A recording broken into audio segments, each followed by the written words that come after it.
बहुत समय पहले की बात है। एक राजा के महल में बहुत सुंदर बाग था। इस बाग में एक रहस्यमयी सेब का पेड़ था जिसमें सोने के सेब लगते थे। राजा ने इस पेड़ की देखभाल का खास इंतजाम कर रखा था। जब इसके फल पकते थे तो चौकीदार रात दिन पेड़ का पहरा दिया करता था। लेकिन एक दिन की बात है कि बाग के माली ने जब सोने के सेबों को गिना तो उसमें से एक सेब गायब था। उसने दौड़कर राजा को खबर दी। उसे बड़ा आश्चर्य हुआ कि देखभाल का इतना पक्का इंतजाम होने के बाद भी एक सेब किसी ने चुरा लिया। उसने ऐलान किया कि कोई सोने के सेब को चुराने वाले चोर का पता देगा, उसे इनाम दिया जाएगा। सबसे बड़े राजकुमार ने राजा से कहा कि रात में वह पहरा देगा और चोर को पकड़ने की कोशिश करेगा। राजा ने उसे इजाजत दे दी। बड़ा राजकुमार रात में पहरा देने लगा, लेकिन दुर्भाग्यवंश उसे नींद आ गई और वह सो गया। सुबह उठकर जब उसने सेबों को गिना तो वह यह देखकर चकित रह गया कि रात भर में एक और सेब गायब हो गया था। इसके बाद दूसरी रात को मंझले राजकुमार ने पहरा देने का काम संभाला। उसे भी नींद आ गई और तीसरा सेब चोरी हो गया। राजा बहुत चिंतित था। इतने में सबसे छोटा राजकुमार आया और उसने कहा कि आज की रात मैं पहरा दूंगा और चोर को पकड़ूंगा। राजा इस राजकुमार से खुश नहीं रहता था, वह उसे मूर्ख भी मानता था। उसने उसे डांटते हुए कहा, तुम क्या समझते हो, क्या तुम्हें इसमें सफलता मिलेगी?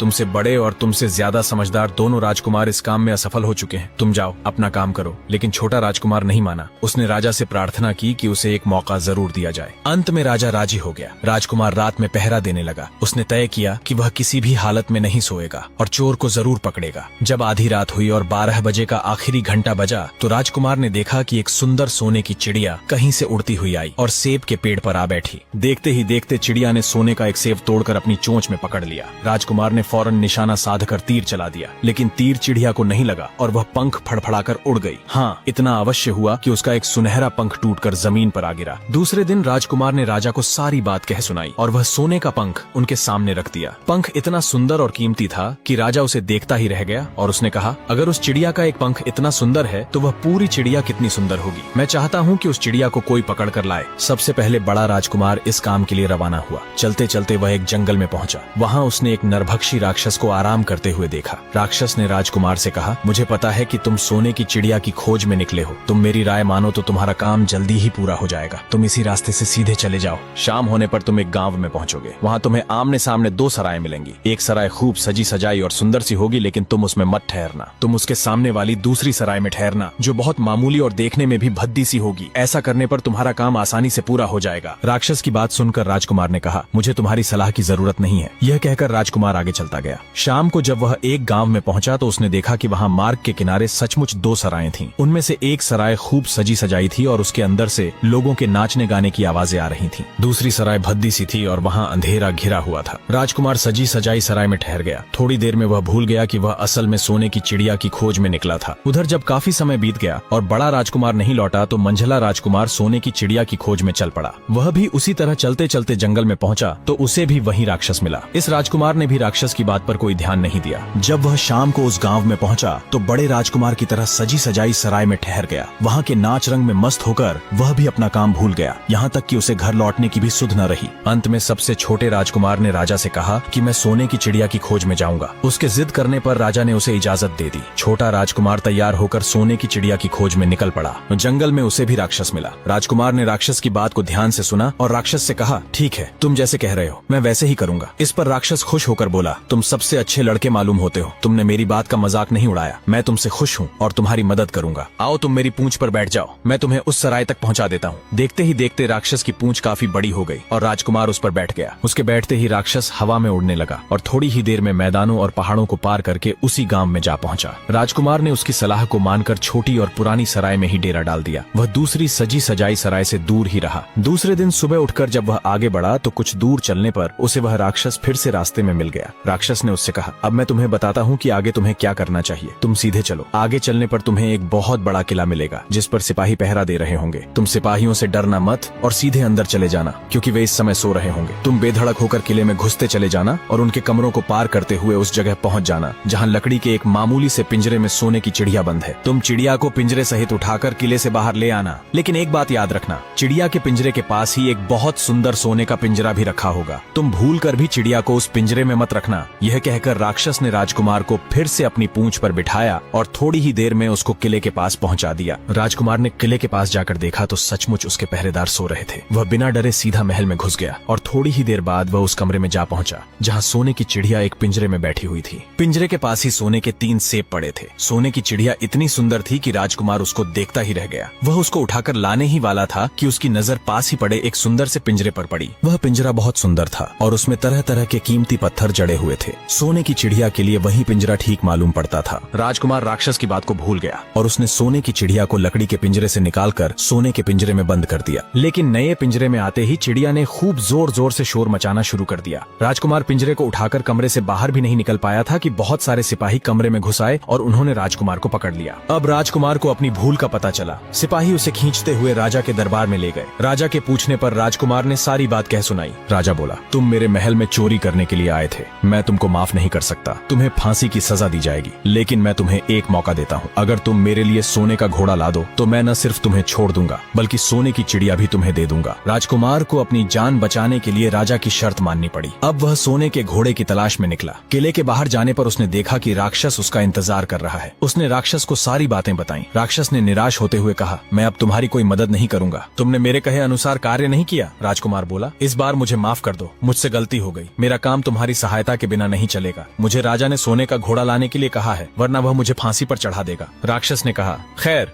मैं तुम्हें माफ करता हूँ, अब तुम ऐसा करो कि मेरी पूंछ पर बैठकर सीधे चलो। कुछ दूर जाने पर तुम्हें एक दूसरा किला मिलेगा। उसी किले की घुड़साला में तुम्हें सोने का घोड़ा बंधा हुआ मिलेगा। लेकिन एक बात याद रखना,